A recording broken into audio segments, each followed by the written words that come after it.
நம்முடைய இந்த இனிமையான வைகறை பொழுதில் அனைவருக்கும் வைகறை வணக்கம்.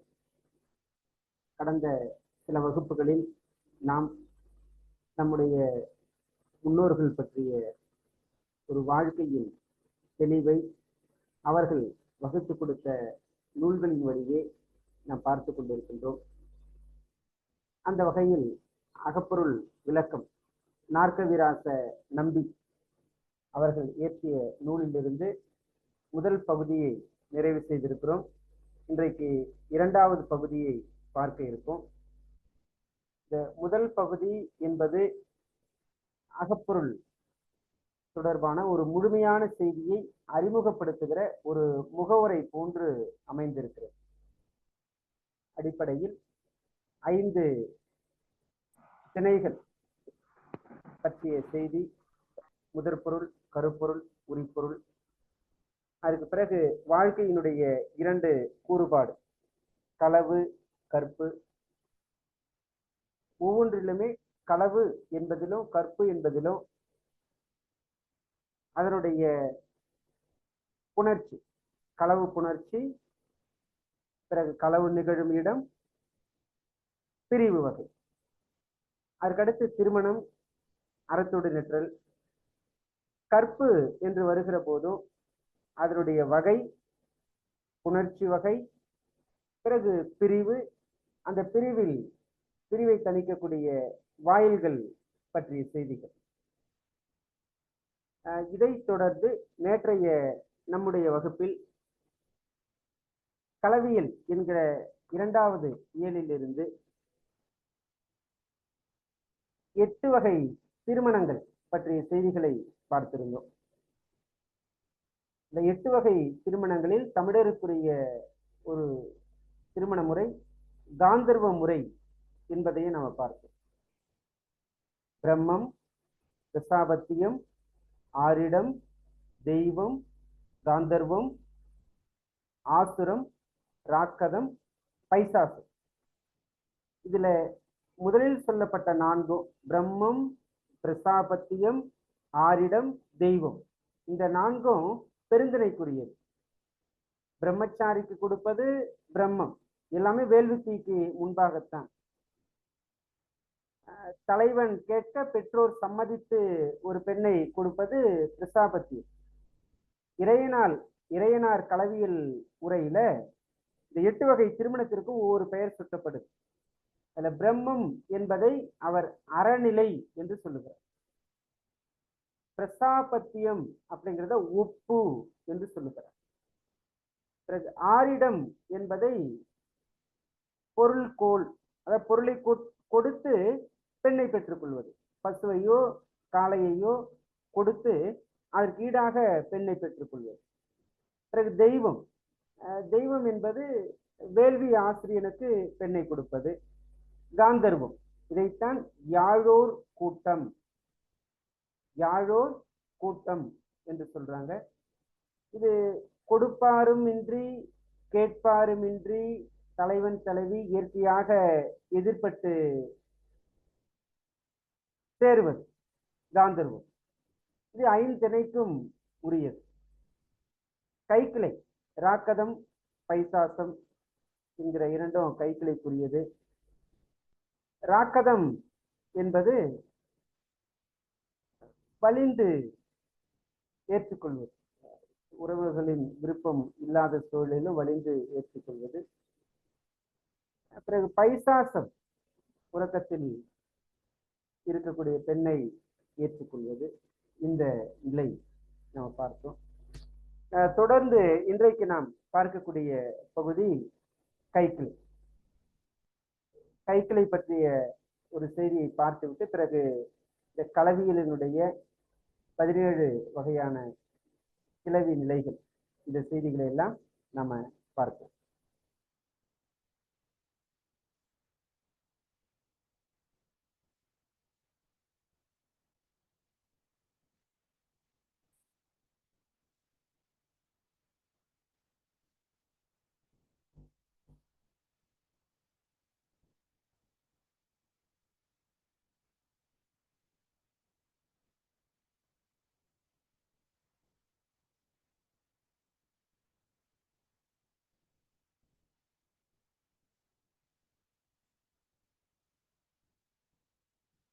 கைக்கிளை.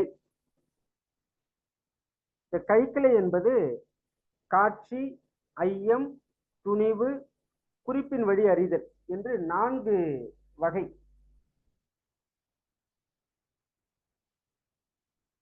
கைக்கிளை 4 வகைப்படும்.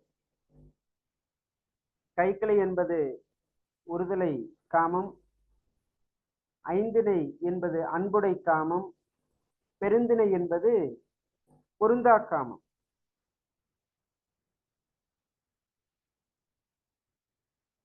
நான்கு வகை.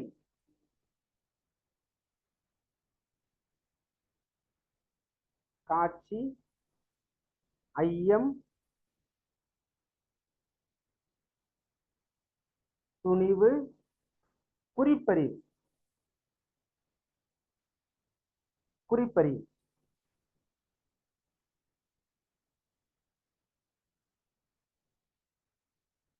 காட்சி என்பது ஒவ்வொரு நபரும் செய்யக்கூடிய செயல்பாடு நல்லதாக இருக்கலாம் அல்லது எதிர்மறையானதாக இருக்கலாம். ஆக அந்த நல்வினை தீவினை, ஒரு செயல் நாம செய்யறோம், அந்த செயலால விளைவு வரும். அந்த விளைவு நன்மை நோக்கியோ தீமை நோக்கியோ இருக்கும். அந்த விளைவு ஒரு எண்ணத்தை ஏற்படுத்தும் மனதிற்குள்ள. அந்த எண்ணத்தின் வழி மீண்டும் ஒரு செயல் வெளிப்படும். அந்த செயல் ஒரு விளைவை கொடுக்கும். அந்த விளைவு ஒரு எண்ணத்தை ஏற்படும். இப்படி தொடர்ச்சியாக இந்த வாழ்க்கை என்பது அந்த செயல் விளைவு தத்துவம் தான் என்று சொல்லுவாங்க. செயல் விளைவு தத்துவத்தின் அடிப்படையில் தான் ஒவ்வொரு நபருடைய வாழ்வும் சென்று கொண்டிருக்கு.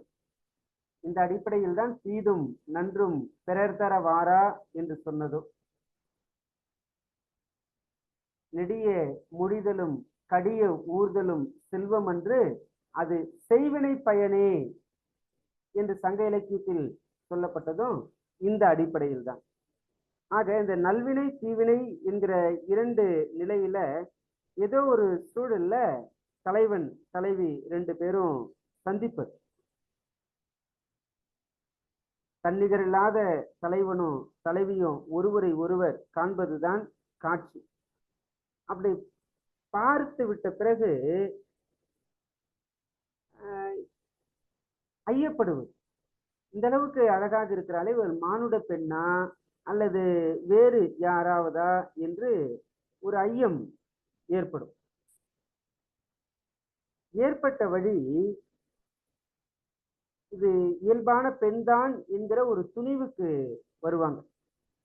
எப்படி வருவாங்க? பெண் அழகாக ஒப்பனை செய்யப்பட்டிருக்கா, அந்த உருவம்.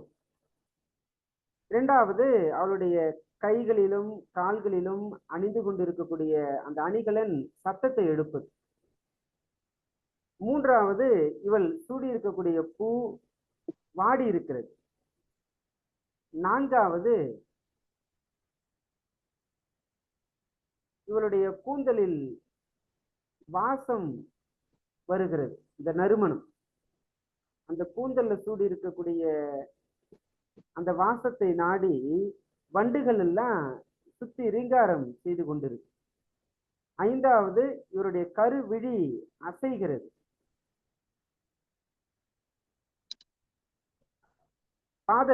பாதங்களும் அசைகிறது, கருவிழியும் அசைகிறது.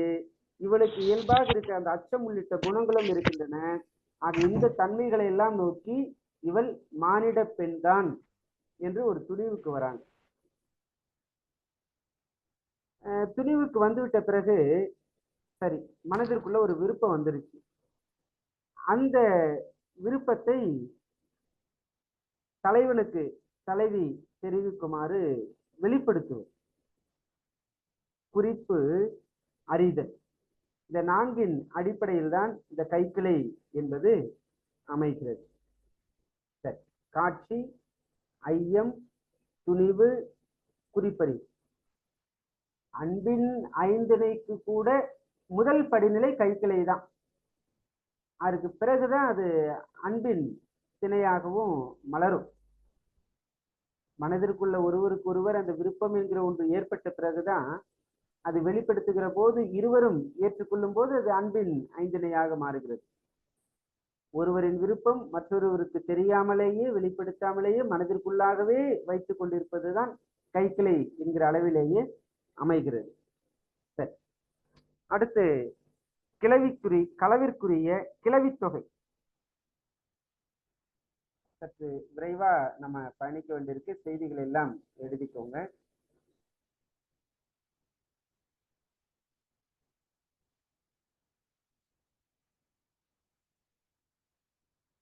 களவிற்குரிய கிளவித்தொகைகள் மொத்தம் 17. ஒரு டிஆர்பி தேர்வுல இந்த கேள்வி கேட்டு இருந்தாங்க.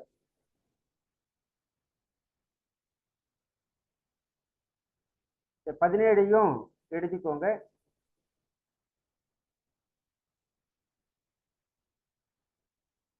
வன்புரை, புணர்ச்சி. இந்த புணர்ச்சி தான் இயற்கை புணர்ச்சி. உங்களுக்கு விளக்கத்தோடவே கீழே கொடுத்திருக்கும்.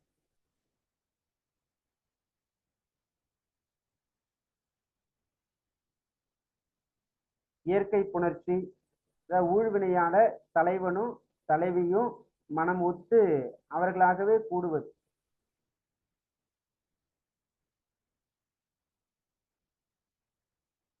இரண்டாவது வன்புரை.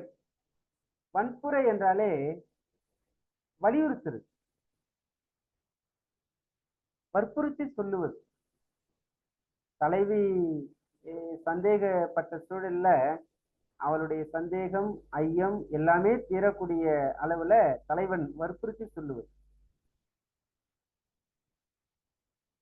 அடுத்து தெளிவு.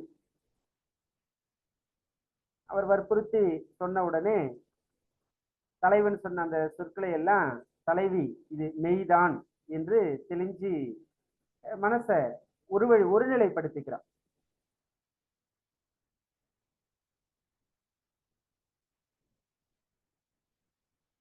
நான்காவது பிரிவுழி மகிழ்ச்சி. ஒருநிலைப்படுத்திக்கிட்டு ஒருவருக்கொருவர் மகிழ்ச்சியா இருக்காங்க. மகிழ்ச்சியா இருந்துட்டு பிரிகிறாங்க. அப்படி பிரிகிற போது அந்த தலைவி தலைவனை பார்க்கிறார். அந்த பார்த்த மாத்திரத்திலேயே அந்த பார்வையினுடைய மகிழ்ச்சி தலைவனுடைய மனதுல ஊடாடும்.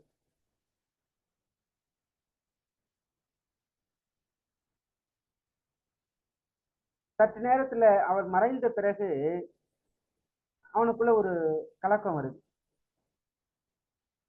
இவ்வளவு நேரம் அருகிலே இருந்தா இப்போது பிரிந்து சென்று விட்டாலே என்று அந்த பிரிவுக்காக தலைவன் கலங்கி சொல்லுவதுதான் பிரிவுழி கலங்கல். உடனே என்ன பண்றாரு, அடுத்த நாள் இந்த தலைவியை முன்னால் எங்கு சந்தித்தோமோ அதே இடத்திற்கு வந்து பார்க்கலாம் என்று அந்த இடத்திற்கே வந்து மீண்டும் தலைவியை சந்திப்பதுதான் இடம் தலைப்பாடு. அதே இடத்தில் வந்து அவர்கள் தலைப்படுவது, அவர்கள் கூடுவது. இது இரண்டாவது நாள். அதற்கடுத்து பாங்கர் கூட்டம். இது மூன்றாவது நாள். பாங்கன் சோழனால் கூட்டுவிக்கிற அந்த கூட்டம் பாங்கர் கூட்டம். முதல்ல இயற்கையா சந்திக்கிறாங்க. ஒரு ஐயம் வருது முதல் முறையா பார்க்கும்போது. அப்போது அதை வற்புறுத்துறாங்க. அது வன்புரை. ஒரு தெளிவு பிறக்கிறது. தெளிவு பிறந்த உடனே அவர்கள் பிரிகிற போது முதலில் மகிழ்ச்சி, பிரிவுழி மகிழ்ச்சி. அடுத்து பிரிதலில் கலக்கம். மீண்டும் அடுத்து இரண்டாவது இடந்தலைப்பாடு. மூன்றாவது நாள் பாங்கர் கூட்டம்.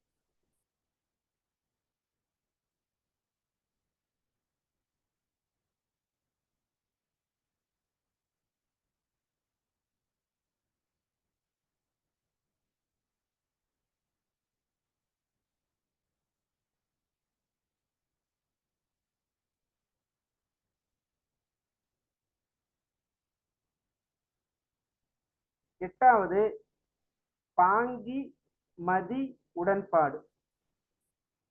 பாங்கின்னா தோழி. தலைவன் ஏற்கனவே வந்து பார்த்தாரு. இரண்டாவது நாள் வந்தாரு, மூன்றாவது நாள் வந்தாரு.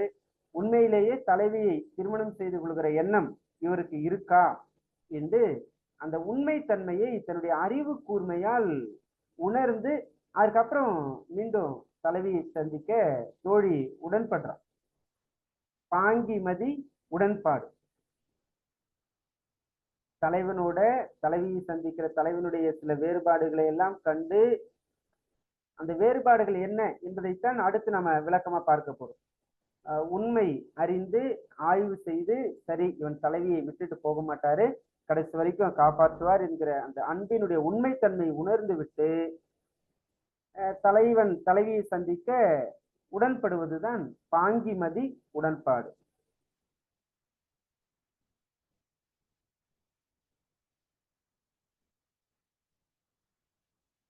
ஒன்பதாவது பாங்கியின் கூட்டம். பிறகு தோழியே கூட்டி வைக்க இருவரும் கூடுவதுதான் பாங்கியின் கூட்டம். பகற்குறி. பகலிலே தலைவனும் தலைவியும் சந்திப்பதற்காக இவர்கள் ஒரு இடம் குறிச்சு வைப்பாங்க, அதுதான் பகற்குறி. அது இரண்டு நிலைகள்ல பார்க்கிறோம். ஒரு சார் பகற்குறி, பகற்குறி என்று.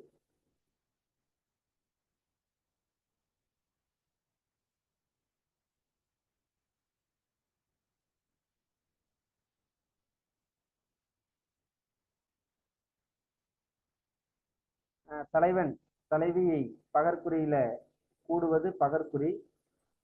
இது ஒரு சார் பகற்குறி அப்படிங்கிறது முதல் நாள் தலைவியை சந்திச்ச ஒரு இடம். மீண்டும் அவளை சந்திக்கணும் அப்படிங்கிற ஆசை மனதிற்குள்ள அதிகமாயிடுச்சு.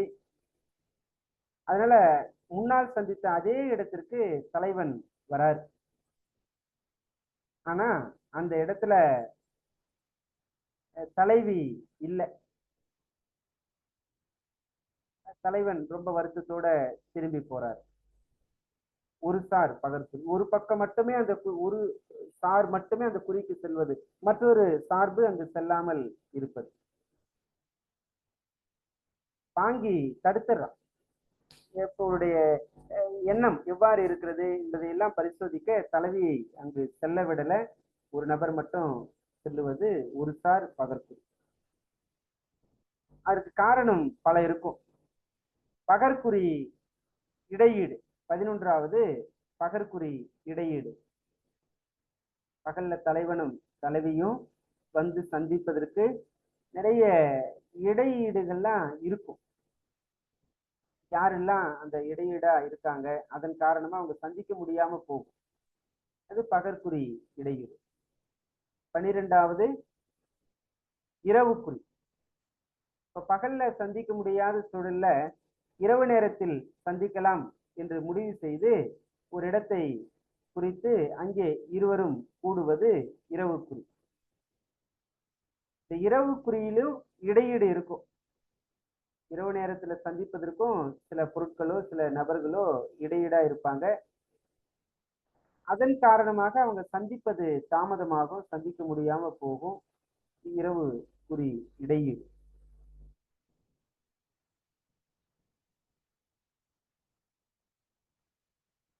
பதினான்காவது வரைதல் வேட்கை. இப்படியா பகலிலும் சில நேரம் சந்திக்க முடியல, இரவிலும் சந்திக்க முடியல, சரி இதற்கு ஒரே வழி திருமணம் தான் என்று முடிவு செய்து அந்த திருமணத்திற்கான விருப்பத்தை வெளிப்படுத்துவது வரைதல் வேட்கை. சந்தித்த 10வது நாளிலேயே இது நிகழும். தலைவி வரைதல் வேட்கையால் கூறுவது. 15 வரைவு கடாதல். தலைவி வந்து திருமணத்திற்கான விருப்பத்தை சொல்லிட்டாங்க, ஆனா தலைவன் அதை தாமதிச்சுட்டே போறாரு. அந்த நேரத்துல தோழி தலைவனிடம் வந்து திருமணம் செய்து கொள்ள சொல்லி சொல்லுவது. ஏன் இன்னும் திருமணம் செய்து கொள்ளாம இருக்க என்று கேட்பது வரைவு கடாது.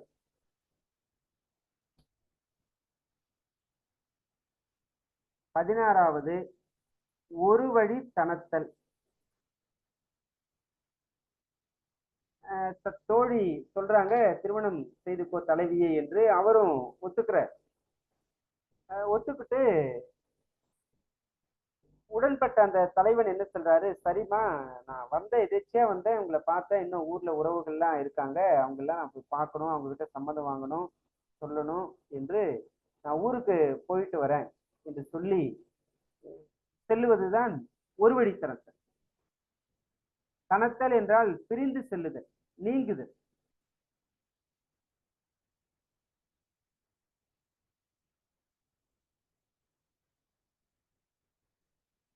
பதினேழாவது, வரைவு இடை வைத்து பொருள்வையில் பிரிதல்.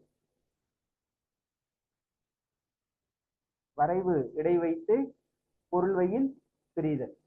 திருமணத்திற்காக பொருளை சம்பாதிக்கணும் என்று நான் திருமணம் செஞ்சுக்கிறேமா, ஒரு குறிப்பிட்ட காலம் அதற்கான பொருளை சம்பாதிக்க வேண்டியிருக்கு, நான் சென்று பொருளை பெற்று வருகிறேன் என்று பிரிந்து செல்வதுதான் வரைவிடை வைத்து பொருள்வையில் பிரிதல்.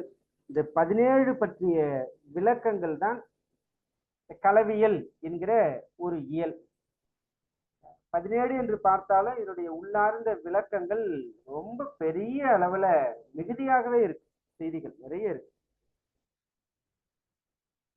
ஆக 17 இயற்கை புணர்ச்சி, வன்புரை, தெளிவு, பிரிவுடி மகிழ்ச்சி, பிரிவுடி களங்கள், இடந்தலைப்பாடு, பாங்கர் கூட்டம், பாங்கிமதி உடன்பாடு, பாங்கியிர் கூட்டம், பகற்குறி, பகற்குறி இடையீடு, இரவுக்குறி, இரவுக்குறி இடையீடு, வரைதல் வேட்கை, வரைவு கடாதல், ஒரு வழித்தனத்தல், வரைவிடை வைத்து பொருளுயிர் பிரிதல்.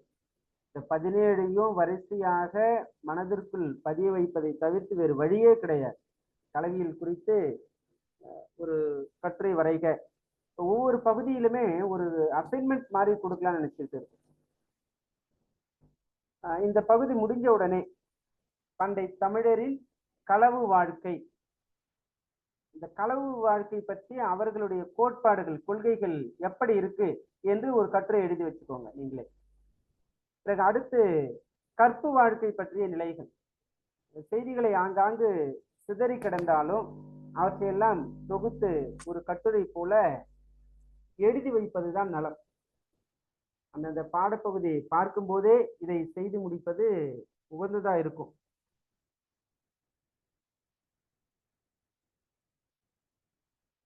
பிறகு பொதுவான ஒரு கட்டுரை, ஒன்று களவு வாழ்க்கை பற்றியது, மற்றொன்று கற்பு வாழ்க்கை பற்றியது.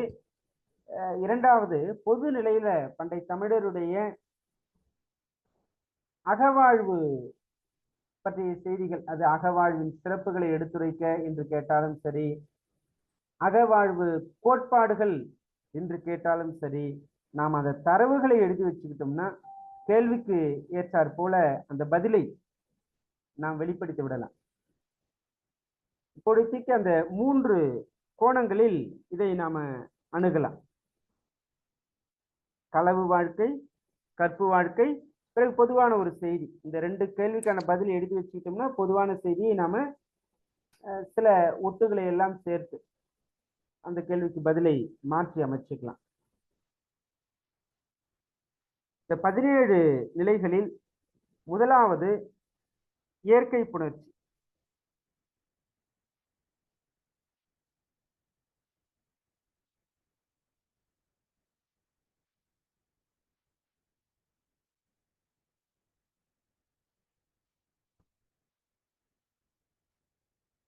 இந்த இயற்கை புணர்ச்சி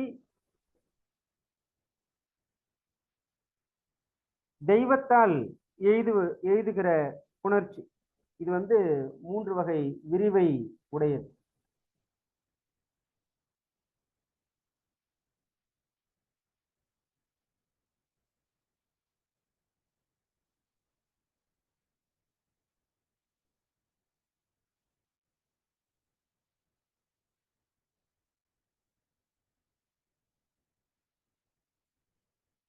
இவர்கள் இயற்கையாக ஒன்று சேரும்போது மகிழ்ச்சி கலந்துடி மகிழ்வாங்க. ஒருவருக்கொருவர் அந்த அழகுகளை எல்லாம் எடுத்து சொல்லி பாராட்டுவாங்க. ஒருவருக்கொருவர் தன்னால் முடிந்த அந்த ஏதாவது அன்பளிப்பு, அந்த தழையையோ இலையையோ பூவையோ எடுத்து கொடுக்கிறது. அதையெல்லாம் சூடிப்பாங்க. இந்த தலைவியினுடைய கூட்டம் 4 வகைப்படும். தலைவியின் கூட்டம் 4 வகைப்படும்.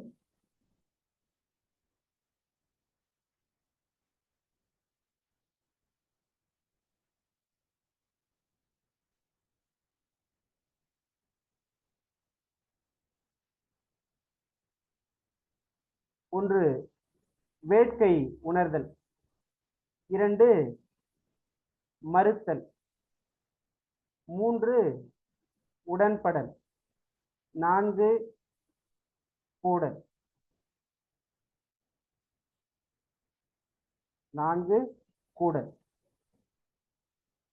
தலைவியின் கூட்டம் 4 வகை இயற்கை புணர்ச்சியில. வேட்கை என்றால் விருப்பம். அந்த விருப்பத்தை தலைவி கிட்ட தலைவன் கொண்ட தன்னுடைய விருப்பத்தை தெரிவிக்கிறது. அதற்கு தலைவி முதல்ல மறுத்து சொல்லிடுவாங்க. அது பேச்சுல இருக்கலாம், இல்ல செயல்ல இருக்கலாம். மறுத்த பிறகு தலைவன் மீண்டும் அதே நிலையில் இருக்க தலைவி தன்னுடைய விருப்பத்தை தெரிவிக்கிறான். அவளும் இப்ப 2 பேரும் மகிழ்ச்சியா கூடியிருக்காங்க. இந்த நிலைதான் தலைவியினுடைய கூட்டம் 4 வகை. இதனுடைய விரிவு 15 வகை. அந்த வகை மட்டும் எழுதி வச்சுக்கோங்க. நம்ம அதை ஒரு செய்தியா, ஒரு கதை என்கிற அளவிலையும் நம்ம பார்த்துடலாம். இந்த வகுப்பில் இதை நிறைவு செய்தாதான் அடுத்தடுத்த வகுப்பில் அடுத்தடுத்த செய்திகளை நம்மால் பார்க்க முடியும்.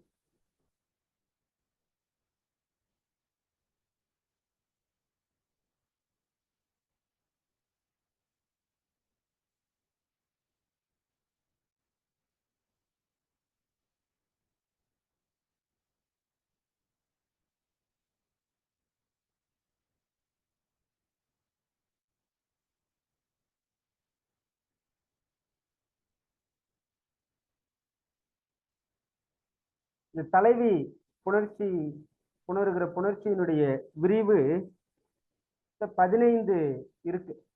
15 நிலைகள் இருக்கு. இப்படி ஒவ்வொன்றிற்கும் விரிவு அதிகமா இருக்கு. ஆனா அதையெல்லாம் எல்லாவற்றையும் மனதில் பதிவைக்க முடியுமா என்பதையெல்லாம் பார்த்துக்கோங்க. ஆனா அது செய்தியா கருத்துல பதிவு வைத்துக் கொள்ள வேண்டியது அவசியம்.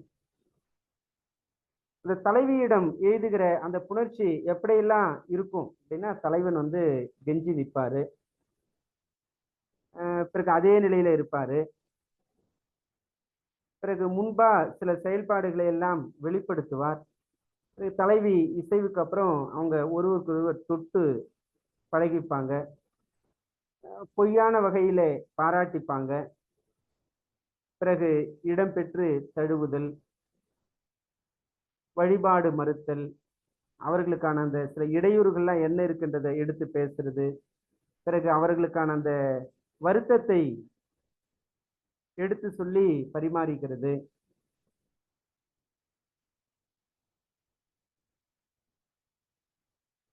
புன்சிரிப்பை வெளிப்படுத்துவது, அதில் இருக்கக்கூடிய அந்த குறிப்புகளை உணர்வது, முயங்குவது, புணர்வது, புகழ்வது, இப்படியான செயல்பாடுகள்லாம் இவர்களுடைய இயற்கையான அந்த புணர்வில் இருக்கும். அதை ஒட்டுமொத்தமாகத்தான் 4ஆ நாம பார்க்கிறோம். வேட்கை உணர்த்தல், மறுத்தல், உடன்படல், கூடல் என்கிற அளவில். இந்த இயற்கை புணர்ச்சிக்கு பிறகு 2வது வன்புரை. இந்த வன்புரை 2 வகைப்படும்.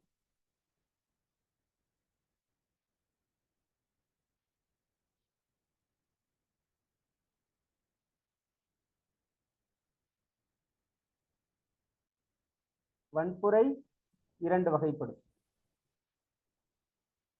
ஒன்று ஐயம் தீர்த்தல், 2 பிரிவு அறுத்தல் என்று வன்புரை 2 வகைப்படும்.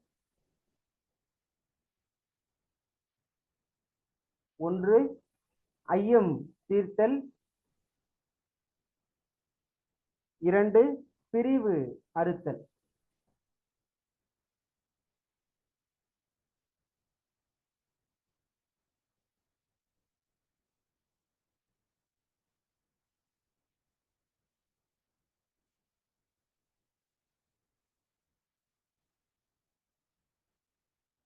வன்புரை வலிந்து சொன்ன பிறகு அவர்களுக்குள்ள ஒரு தெளிவு ஏற்படுகிறது என்று பார்த்தோம். தலைவன் சொல்ல தலைவி தெளிவடைவதுதான் தெளிவு. ஆக 17 நிலைகளில் முதலில் இயற்கை புணர்ச்சி, இரண்டாவது வன்புரை, மூன்றாவது தெளிவு. தெளிவுக்கு பிறகு அவர்கள் சரி, மனசுல ஒருவருக்கொருவர் ஒரு விருப்பம் ஒத்து போயிடுச்சு, அடுத்து அவர்கள் சந்திக்கலாம் என்கிற நிலையோடு பிரிகிறாங்க. அந்த பிரிகிற போது ஒரு மகிழ்ச்சி அவர்களுக்கு இருக்கிறது. முதலில் பார்த்துக்கிட்டே பிரிகிறது. அந்த பிரிவுடி மகிழ்ச்சி 2 வகைப்படும்.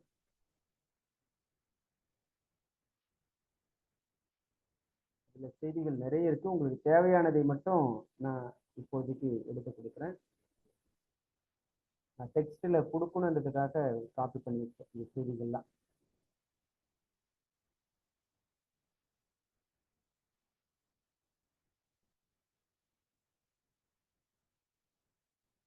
நான் செய்திகளை அப்படியே சொல்றேன், எடுத்துக்கோங்க. ஒன்று, தலைவி போறதை பார்த்து மனசுக்குள்ள சொல்லி அவர் மகிழ்ச்சி அடைவது. ரெண்டாவது, அவர் சென்ற பிறகு தன்னுடைய பாகன், அந்த தேர்ப்பாகன் இருக்கார் இல்லையா, இந்த தலைவி போறதை பத்தி தேர்ப்பாகனோடு சொல்லி மகிழ்ச்சி அடைகிறது. இதுதான் பிரிவுடி மகிழ்ச்சி. 2 நிலை. தலைவி செல்வதை பார்த்து மனதோடு சொல்லி மகிழ்வது. இரண்டாவது, தன்னுடைய தோழனோடு பாகனோடு சொல்லி மகிழ்வது. இது பிரிவுடி மகிழ்ச்சி. அதற்கடுத்து பிரிவுடி களங்கள்.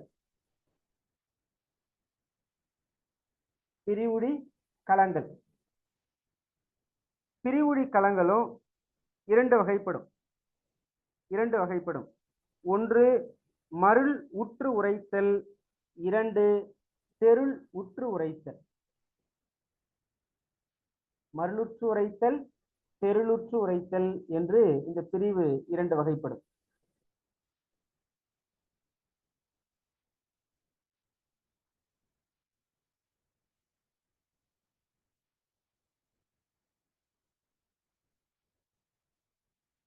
மருள்னா அது ஒரு மயக்க நிலை. அதாவது இயற்கையான ஒரு விதிவசத்தால இவ்வளவு அழகான பெண்ணையா நாம சந்திச்சோம் என்று ஒரு வியப்போடு அந்த தலைவன் மயங்கி சொல்லுவதுதான் மருளுற்று உரைத்தல். இரண்டாவது, தெளிவு பெற்று கூறுதல்.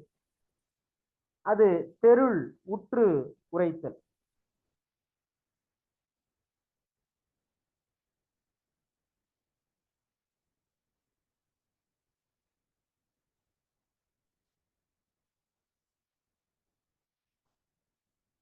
சரி, பிரிவுடி களங்கள் இப்படியெல்லாம் சொல்லி தன்னுடைய கலக்கத்தை வெளிப்படுத்துவது.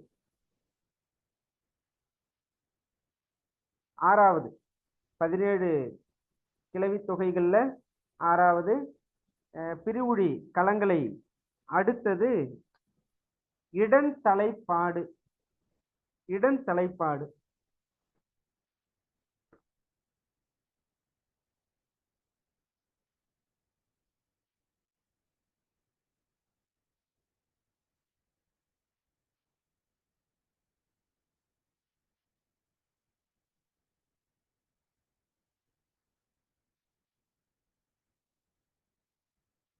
இடந்தலைப்பாடு 3 வகைப்படும்.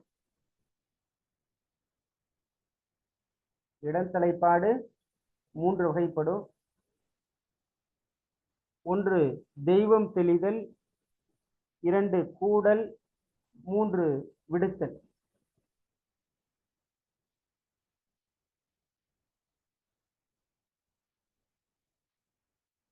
தெய்வம் தெளிதல், கூடல், விடுத்தல். இந்த வகைகளுடைய பெயர்களை மட்டும் எழுதி வச்சுக்கோங்க. அந்த பெயர்லயே நமக்கு பொருள் தெளிவு இருக்கு. அதை படிச்சாலே நமக்கு பொருள் புரியும்.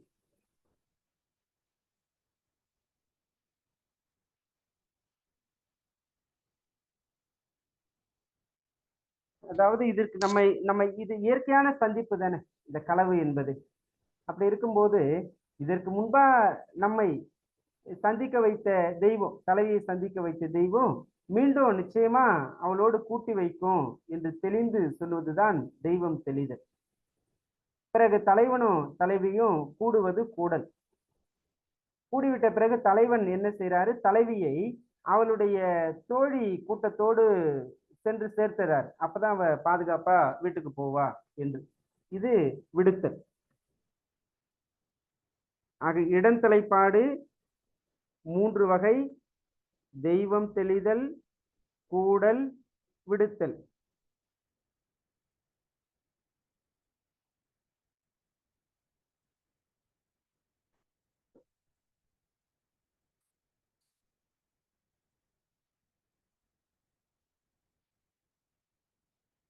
ஏழாவது அடுத்து பாங்கர் கூட்டம். பாங்கர் கூட்டம்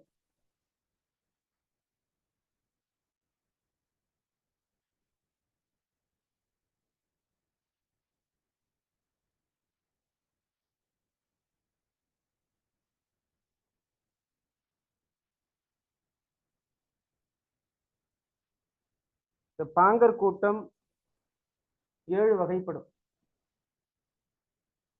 பாங்கன் என்றால் தோழன். இந்த தோழனால் கூட்டுவிக்கப்படுகிற அந்த கூட்டம் தான் பாங்கர் கூட்டம். முதலில் சார்தல். தலைவன் தன்னுடைய விருப்பத்தை பாங்கனிடம் தெரிவித்து அவனுடைய உதவிக்காக அவனை சார்ந்திருப்பது. சார்ந்திருந்த உடனே அடுத்து கேட்டல்.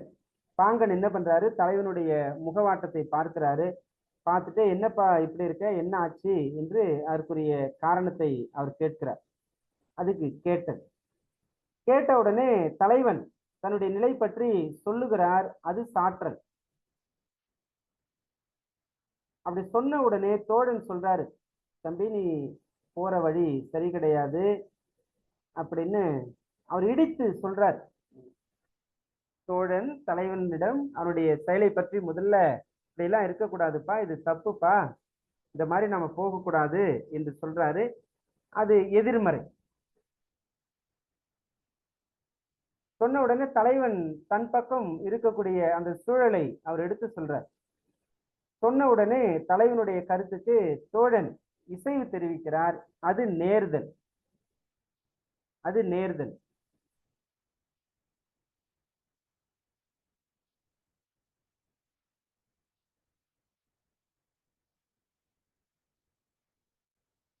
நேர்ந்த உடனே 2 பேரையும் சந்திப்பதற்கு தோழன் சம்மதம் தெரிவித்து ஏற்பாடு செய்கிறாரு.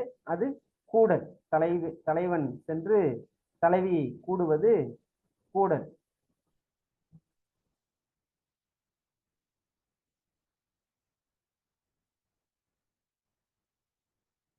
கூடலுக்கு பிறகு தலைவி அவளுடைய தோழி கூட்டத்தோடு சென்று சேர்த்துறாங்க.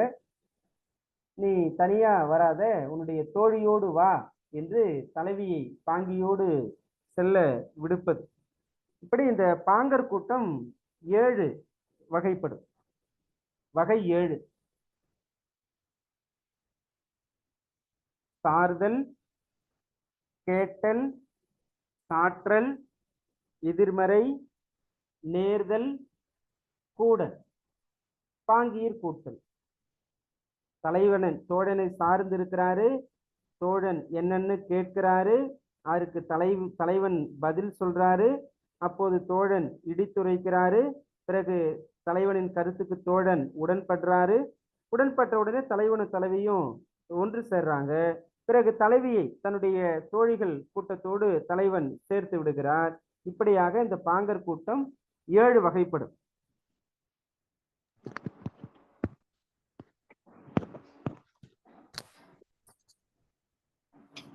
இதனுடைய விரிவு 24. பாங்கர் கூட்டத்தின் விரிவு 24.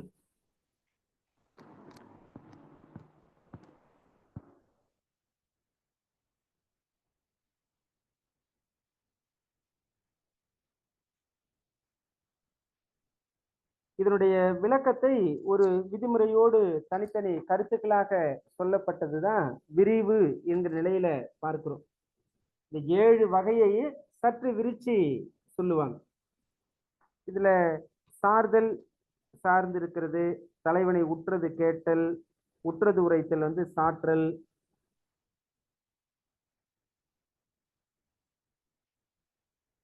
சரி.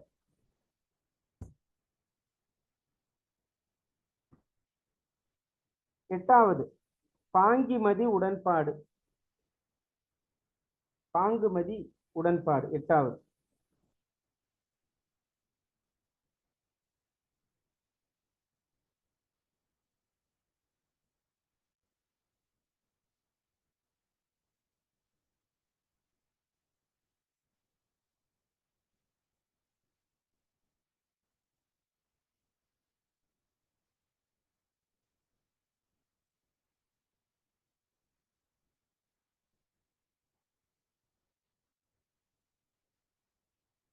பாங்கிமதி உடன்பாடு 3 வகை. முன்னுற உணர்தல், குறையுற உணர்தல், இருவரும் உள்வழி அவன் வரவு உணர்தல் என்று 3 வகையை உடையது இந்த பாங்கிமதி உடன்பாடு. இந்த பாங்கின்னா தோழி, மதின்னா அறிவு. தோழியானவள் தலைவனை பற்றி தன்னுடைய அறிவு கூர்மையாலே அவருடைய உண்மையான மன இயல்பை அறிந்து அதற்கு பிறகு தலைவியை சந்திக்க அவள் உடன்படுவதுதான் பாங்கி மதி உடன்பாடு. எப்படியெல்லாம் அவ அந்த விஷயத்தை தெரிஞ்சுப்பா, தலைவனுடைய மனது உண்மையானது தானா என்பதை தெரிஞ்சுப்பா அப்படிங்கிறது தான் இங்க ரொம்ப உள்ளார்ந்து சொல்லப்பட்ட செய்திகளா இருக்கு. முன்னுற உணர்தல்.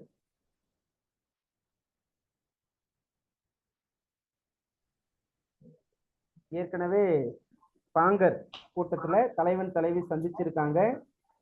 அதற்கு பிறகு தலைவியோட செயல்பாடுகள் எல்லாம் ரொம்ப வேறுபாடா இருக்கு. அதனுடைய என்ன அப்படின்னு அவ உணர்றா.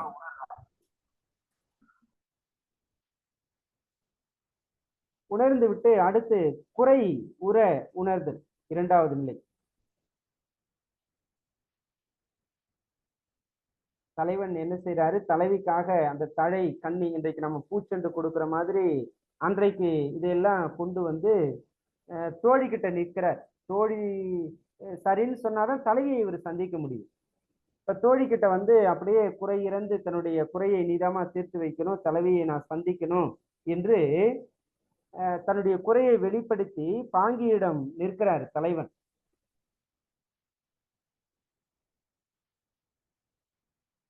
அந்த சூழல்ல தலைவன் தலைவியை பிறகு கூடிய அந்த உண்மை.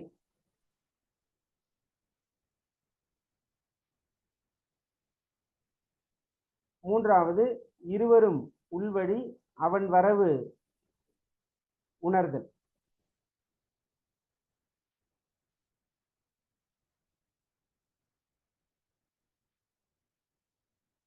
ஏற்கனவே கொடுத்தது போல அந்த தழை கண்ணி, கண்ணினா மாலை, இதையெல்லாம் கொண்டு வர பாங்கி அதனால் தலைவியை தலைவன் ஏற்கனவே சந்திச்சிருக்காரு அப்படிங்கிறதையும் அவ உணர்ந்துக்கிறான்.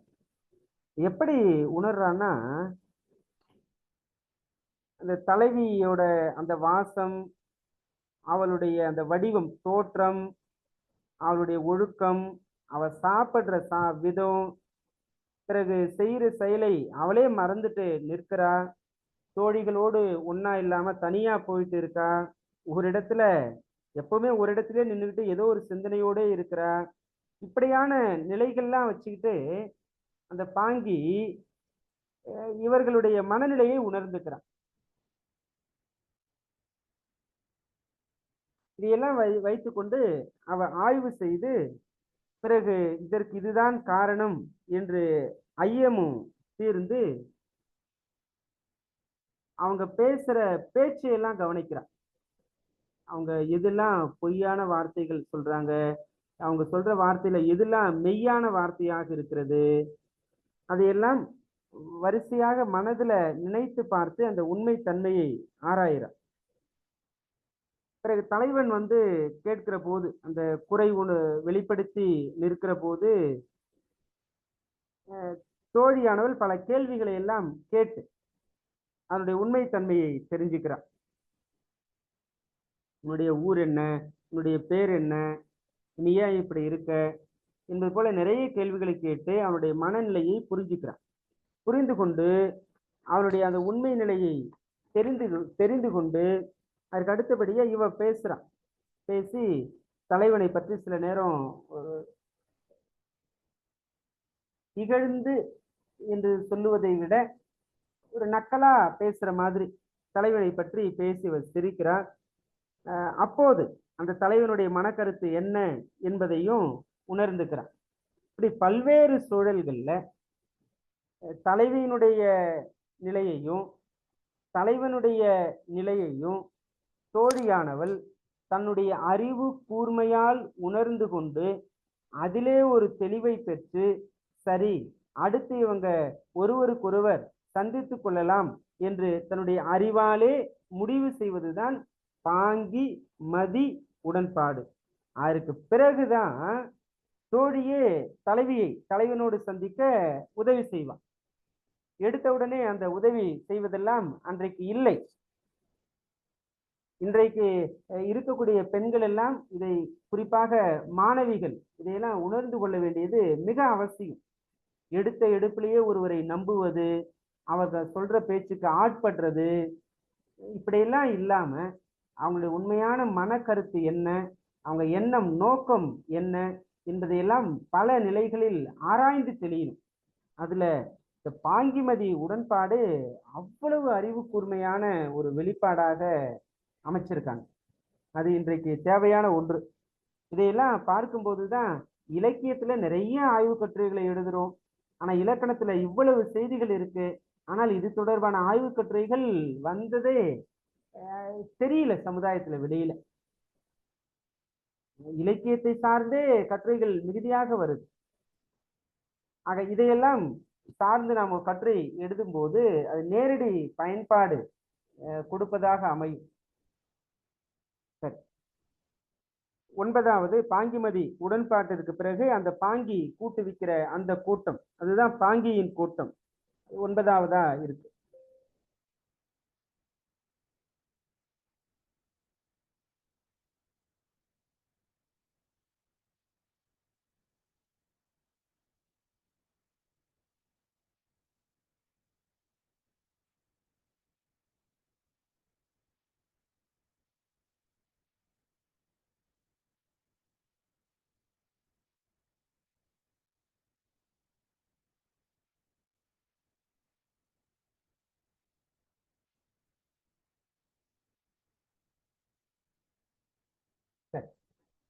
பாங்கியினுடைய கூட்டம் இது 12 வகைப்படும். பாங்கியின் கூட்டம் 12 வகைப்படும்.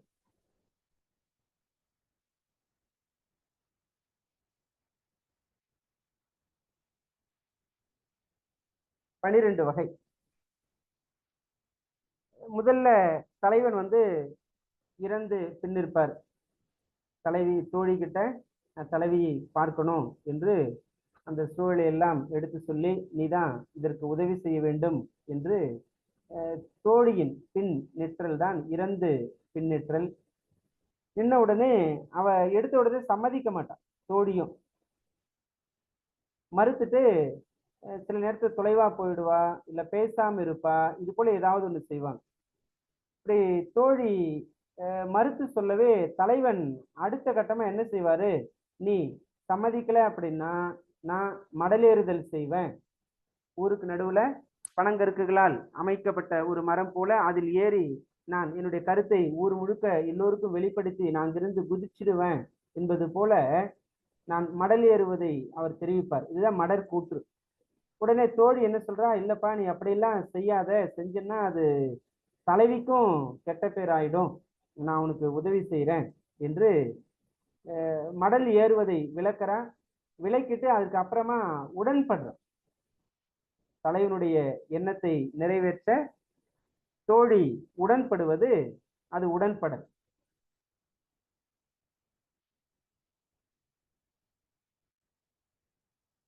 இறந்து பின்னிற்றல், சேட்படை, மடற்கூற்று, மடல் விலக்கு, உடன்படல்.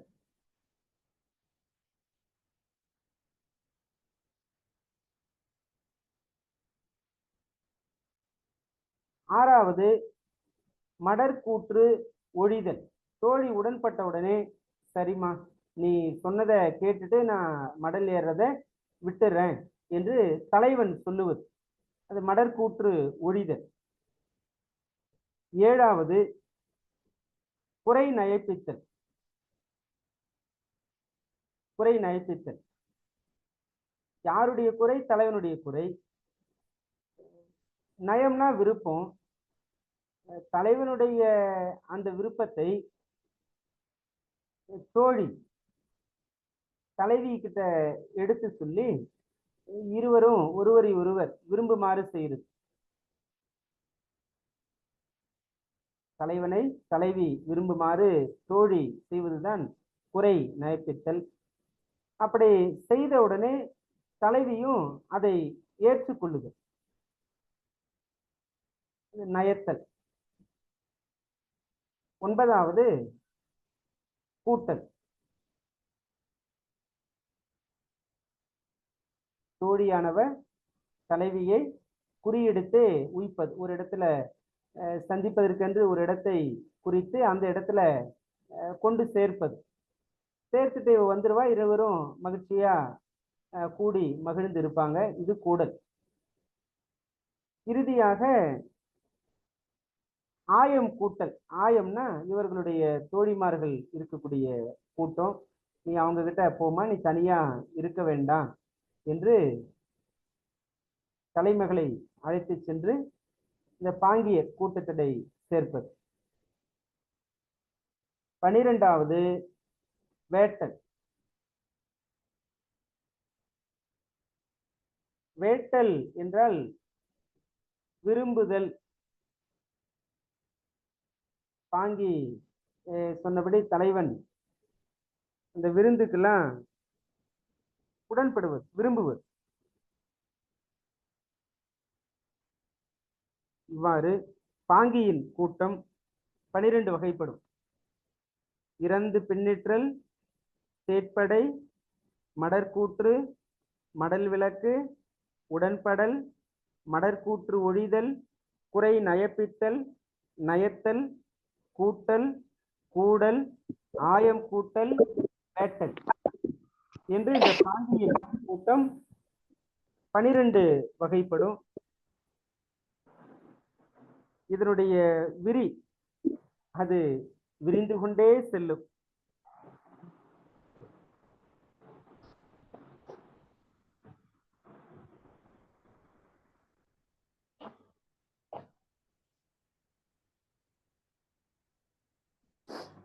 இருபத்து 4 விரிகள் இருக்கின்றன. அது இருக்கட்டும். இந்த இறந்து பின்னேற்றல், செயற்படுத்தல் சொல்றேன் இல்லைங்களா, அந்த இந்த முதல் 2ஐயுமே அவர் விளக்கமா பேசுறார். ஒவ்வொரு செய்தியையும் இந்த 2ஐ பற்றிய 20 நிலைகள்ல செய்திகளை வெளிப்படுத்துறார். தலைவன் எப்படி இறந்து இருக்கிறாரு, அதற்கு தோழி எப்படி மறுத்து சொல்றாங்க, அதற்கு பிறகு மடல் கூற்று, மடல் விலக்கு, இதை பற்றி 7 வகை நிலைகளில் கருத்துக்களை வெளிப்படுத்துகிறார். இந்த 2ஐ பற்றியுமே 7 நிலைகளில் கருத்து. பிறகு குறை நேர்தல், மடற்கூற்று ஒழிதல், இந்த 2ஐ பற்றி 9 நிலைகளில் கருத்துக்களை வெளிப்படுத்துகிறார். 9. குறை நயப்பித்தல், நயத்தல், இந்த 2ஐ பற்றி 6 நிலைகளில் கருத்துக்கள் வெளிப்படுகின்றன. 6 நிலைகள்.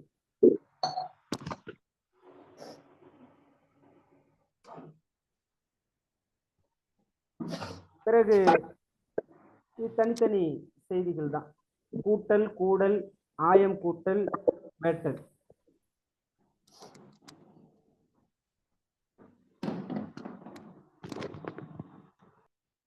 சரி.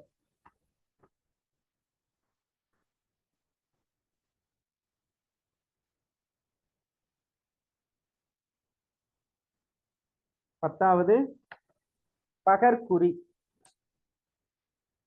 பகற்குறி கலவியலில் கிளவி தொகைகள் 17 பார்த்திருக்கோம். அடிப்படை அதுதான். இந்த இயலினுடைய மொத்த சாராம்சமே இந்த 17 தான். இந்த 17ல 10வதாக இருக்கக்கூடியது பகற்குறி. பகலிலே ஒரு இடத்தை குறித்து இவர்கள் சந்திப்பதற்கு ஏற்பாடு செய்கிறது.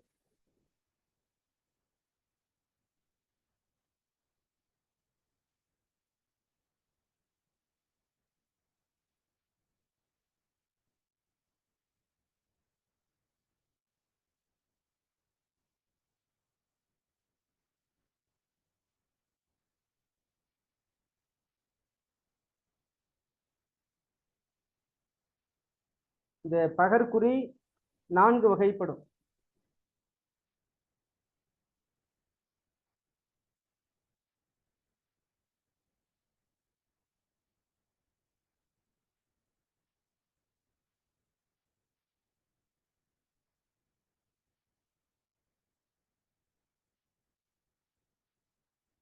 கூட்டல் கூடல் ஆயங்கூட்டல்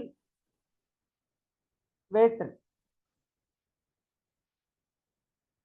என்று 4 வகைப்படும். அதை எழுதிக்கோங்க. கூட்டல் கூடல்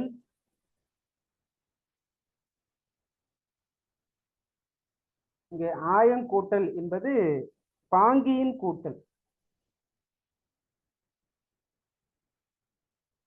பாங்கியின் கூட்டல் வேட்டல். 4 வகைகளும் பகற்குறிக்கும் உரியதாக சொல்லப்பட்டது. 4 தான் பகற்குறியின் வகைகள்.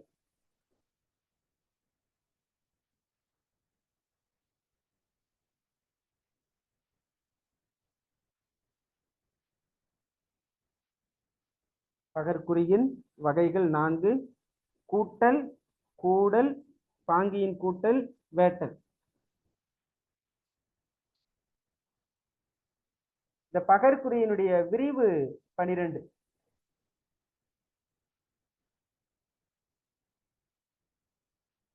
பகற்குறியின் விரிவு 12.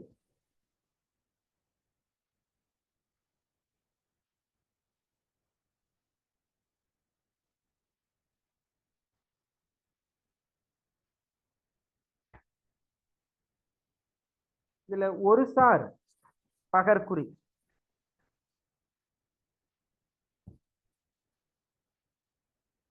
ஒரு சார் பகற்குறி 3 வகைப்படும்.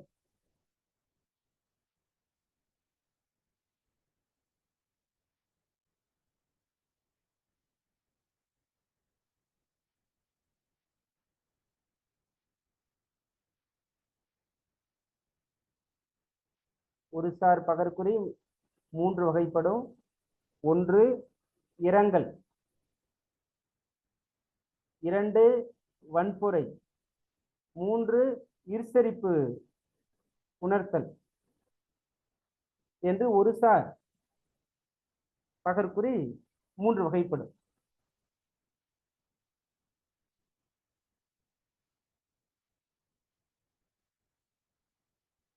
இரங்கல், வன்புரை, இர்சரிப்பு உணர்த்தல். ஒரு சார் பகற்குறி அப்படின்னா தலைவன் தலைவி 2 பேர்ல ஒருவர் மட்டும் அந்த இடத்திற்கு போயிட்டு மற்றொருவர் வராது இருக்கக்கூடிய நிலைதான் ஒரு சார் பகற்குறி என்று பார்க்கிறோம். அதுல முதலாவதா இரங்கல், வருத்தமடைதல். ஒருவரை ஒருவர் காணாது வருத்தமடைதல். பிறகு வற்புறுத்தி தோழி கிட்ட பேசுறது. பிறகு தோழி இல்லப்பா தலைவி வீட்டுல இருந்து வெளியே அனுப்பல, வீட்டோட உள்ள அடைச்சு வச்சுட்டாங்க. இதுதான் இர்சரி, வீட்டுக்காவல். வீட்டுக்காவலில் இருப்பது இர்சரி. இந்த ஒரு சார் பகற்குறி இதனுடைய விரிவு 14.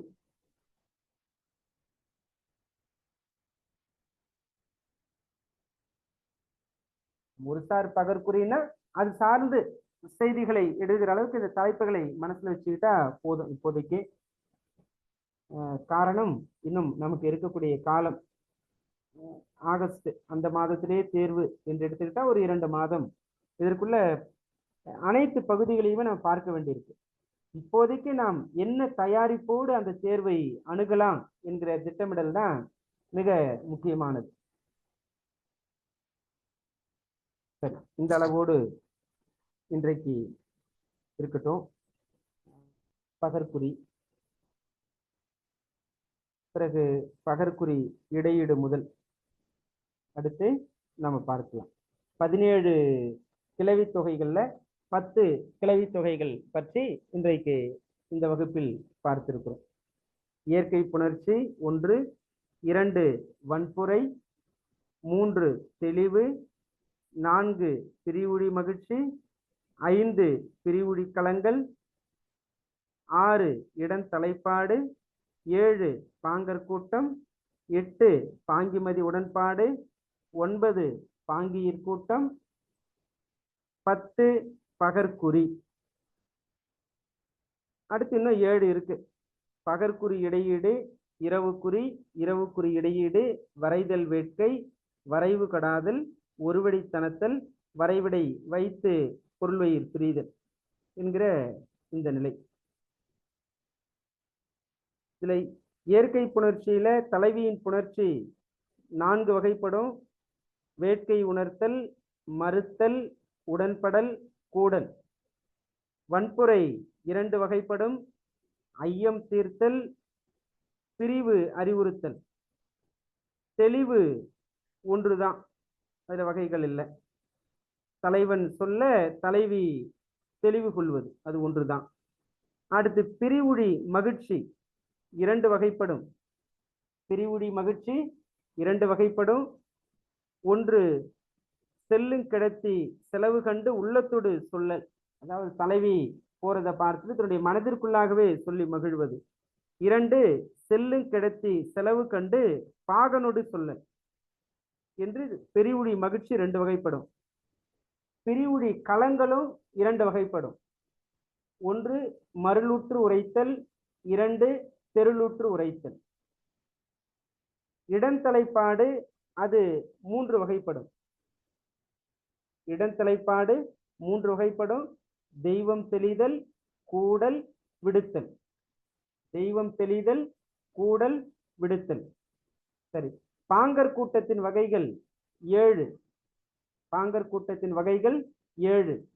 1 சார்தல், 2 கேட்டல், 3 சாற்றல், 4 எதிர்மறை, 5 நேர்தல், 6 கூடல், 7 பாங்கீர் கூட்டல்.